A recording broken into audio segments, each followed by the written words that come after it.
Okay. All right. So we started about 3 weeks ago. We're going through the whole book. Nehemiah, you know, is a book about restoration and recovery. Jerusalem had its walls torn down, its people scattered, brought into captivity. The temple was destroyed. Everything was a mess. Nehemiah is going back to Jerusalem to rebuild the walls. But more than just rebuild the walls, he's there to restore the city and the people of the city. And more than that, to help restore worship and to put everything as it ought to be. But we're focused, especially on these first chapters, on the walls that he's rebuilding. And we've been applying this to ourselves because all of us have some recovery to do. All of us have some rebuilding to get done. All of us have cracks and broken places in our spiritual walls that need to be fixed and repaired and restored. And more than just us as individuals, we as a church need restoration to go on. And more than just the church, our community and our city needs some restoration and recovery as well, maybe more than some. In our country, there's work to do. And so we're looking in Nehemiah, and we're taking a look at how it is he's going to build a 2-mile-long wall that goes around the city that is 40 feet high, about 2/3 of the way to the peak here, and 8.5 feet thick. It's about the size of this aisle, I guess. That's what he's going to attempt in the next 52 days. 52 days. A dairy farmer once told me that the real problem with milking cows is they don't stay milked. And it seems to me that's the problem with a lot of things in our life, and especially when it comes to restoration and recovery. And Nehemiah is going to have that same problem. It's one thing to send everybody out, rally the troops, have a great speech, and that first day they're ready to get after it. But you'll recall that the city walls have been torn down and Israel sits on the top of the hill. That means down into the valley and down all the different hillsides. That's where the stones went. So it's not just like picking them up and putting them back on the wall. We got to drag them up from the valley before we get anywhere. And the longer that goes on, the harder it is to keep people diligently applied to it. But they're gonna. And as we take a look here, we're going to see more than just a list of those horribly hard to pronounce names that Matthew read for us so graciously. There's a lot of those chapters in the Bible, by the way. Let me point that out. There's a lot of those chapters. God likes recording people's names because he remembers you. He remembers you. He remembers what you've done. He remembers where you've been, and he's happy to put those names down on record so everybody else knows too. So when you run into those kind of chapters, anybody here read the whole Bible before, front to back? Just sat down and read the whole thing? I do that about once a year. I get all the way through it, and then I go back to the start again. The hardest ones are those chapters with names in them for me. Well, that, and there's a few chapters describing temple implements and how big they are. But the names ones are tough until you really dig into them and find out. That's what we're going to do here. And as we go in there, we're going to find out, first of all, if we're going to recover, we need to work together. You were not meant to go through recovery by yourself, of any kind. You personally, the congregation, the community, or the city. And that each person involved, even though we're working together on this, each person involved does whatever is necessary in order to get the job done. Because we're all focused on the job. And third thing I find in here is that whole idea that God has not forgotten you. It doesn't matter how big the project is, how many people got involved, whether you're an important part of the project or a smaller part of the project, God remembers you. God's recorded you. God knows you.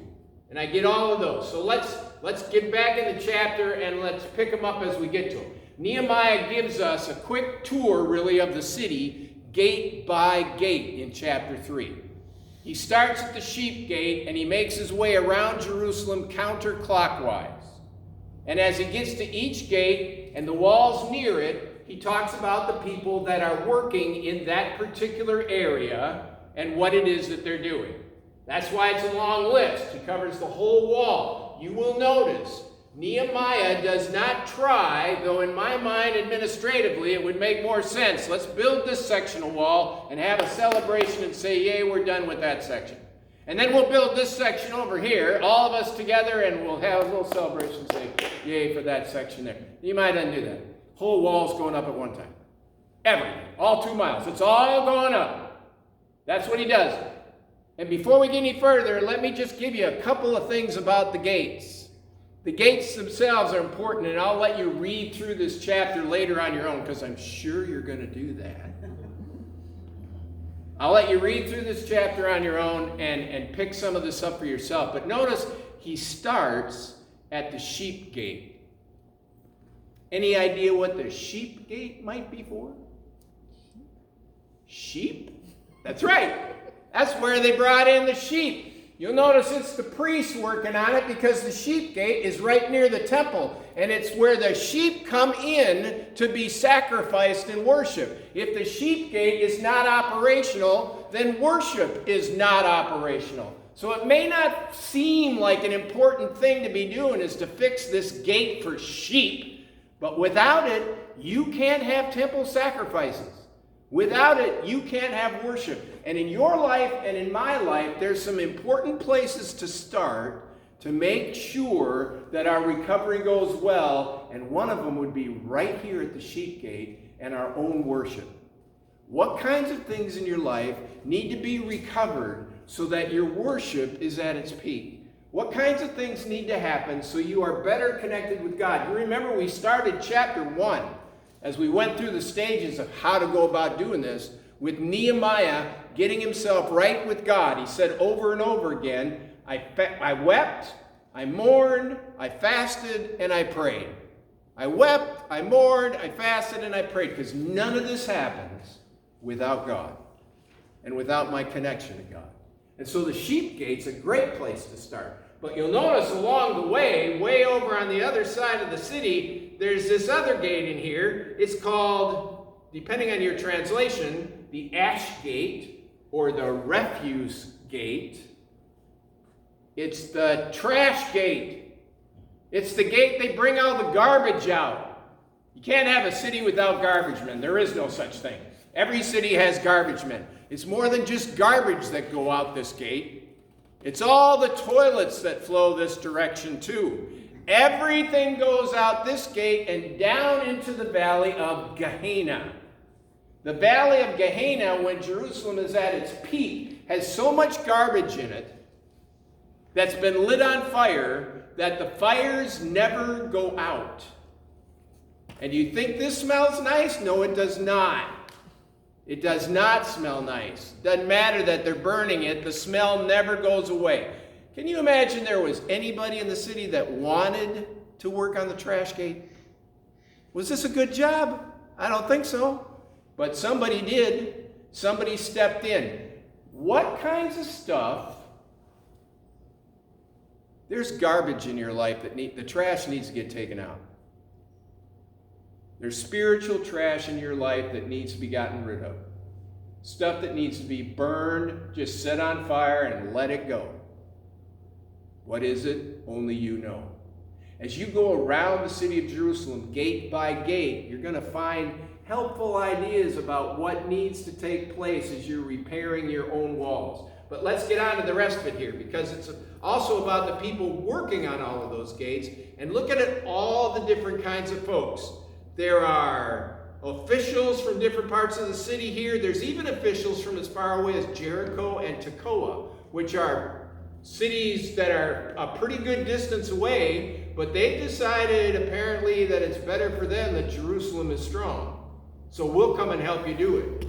There's high priests, his brothers, their families, there's goldsmiths, there's merchants, there's mayors, there's perfumers, everybody. There's even farmers. Farmers are coming into the city, sleeping at the city at night and helping do the work, and then going back out and farming during the day.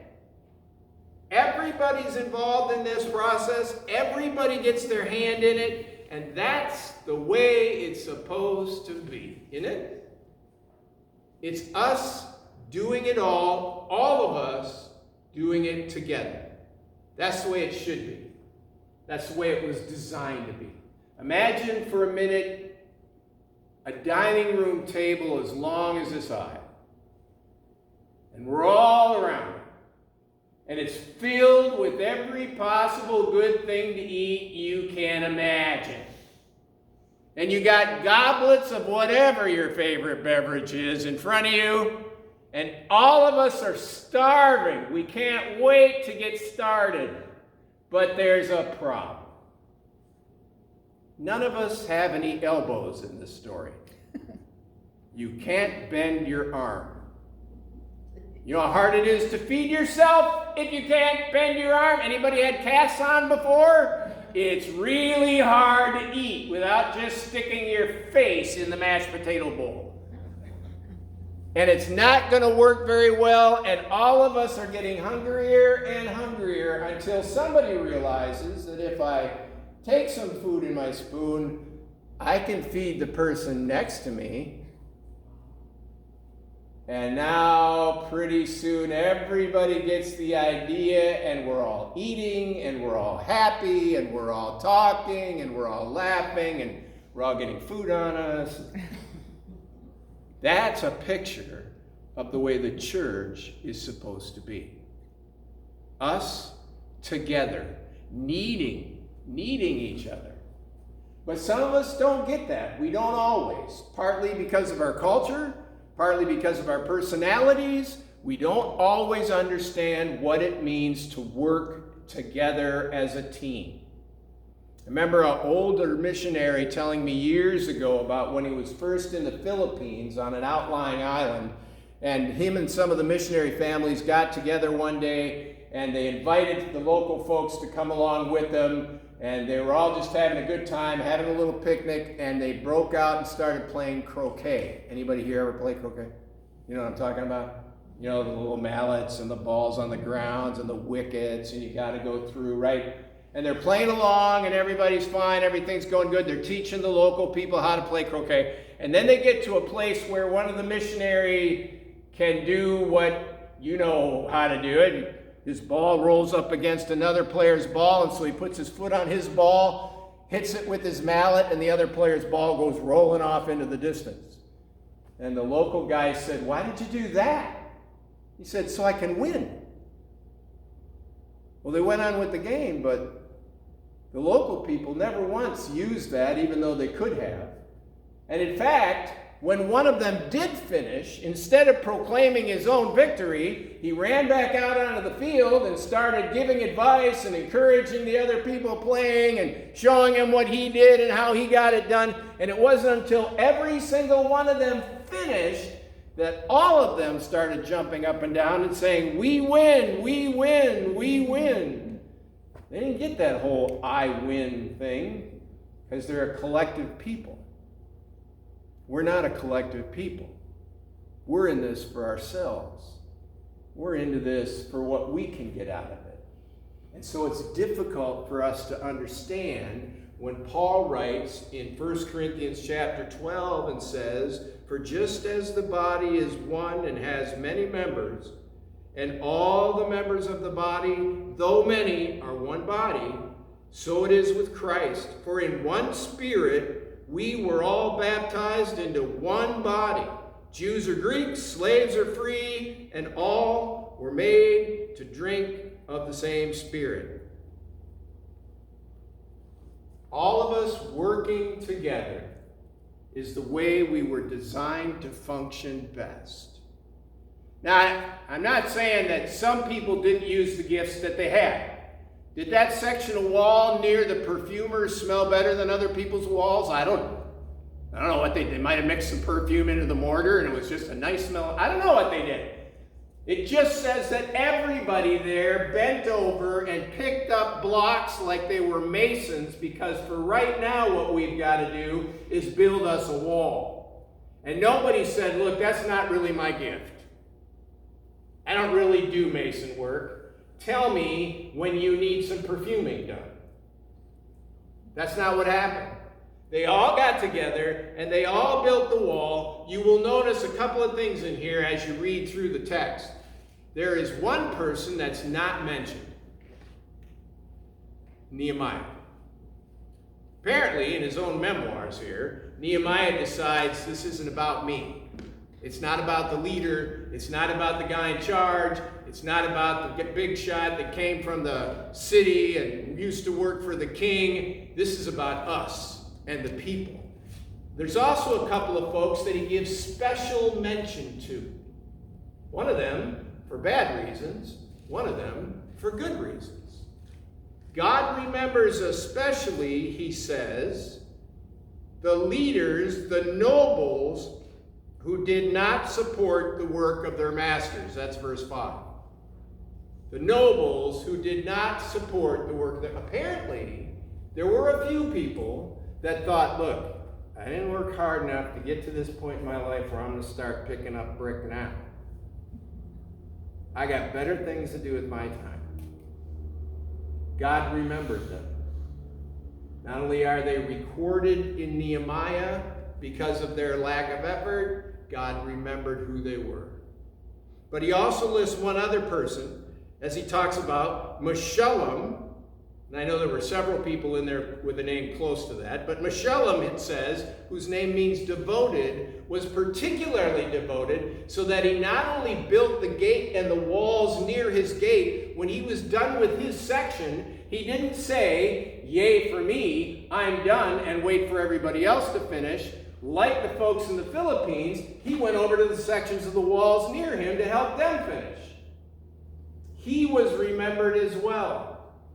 So all of us working together, but God knows, even though we only do whatever needs to be done, God remembers the ones who did not participate, and he remembers the one who particularly participated, went above and beyond. Interesting to me. There is hands only you can hold.